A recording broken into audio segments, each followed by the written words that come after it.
एक दिन गौतम बुद्ध अपने शिष्यों के साथ एकदम शांत बैठे हुए थे। उन्हें इस प्रकार बैठे हुए देख शिष्य चिंतित हुए कि कहीं वह अस्वस्थ तो नहीं है। एक शिष्य ने उनसे पूछा कि आज वह मौन क्यों बैठे हैं, क्या शिष्यों से कोई गलती हो गई है। इसी बीच एक अन्य शिष्य ने पूछा कि क्या वह अस्वस्थ है, और बुद्ध मौन रहे। तभी कुछ दूर खड़ा व्यक्ति जोर से चिल्लाया, आज मुझे सभा में बैठने की अनुमति क्यों नहीं दी गई है। बुद्ध आंखें बंद करके ध्यान में मगन हो गए। वह व्यक्ति फिर से चिल्लाया, मुझे प्रवेश की अनुमति क्यों नहीं मिली।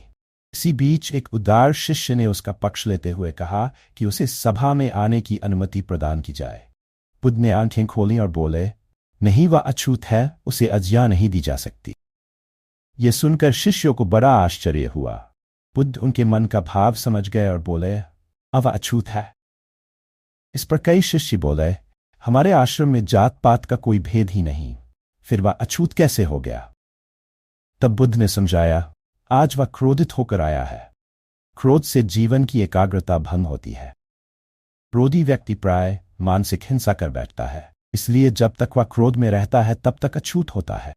इसलिए उसे कुछ समय एकांत में खड़े रहना चाहिए। क्रोधित शिष्य भी बुद्ध की बातें सुन रहा था।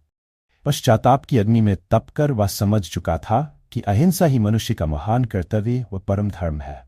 वह बुद्ध के चरणों में गिर पड़ा और कभी क्रोध न करने का प्रण लिया। शिक्षा।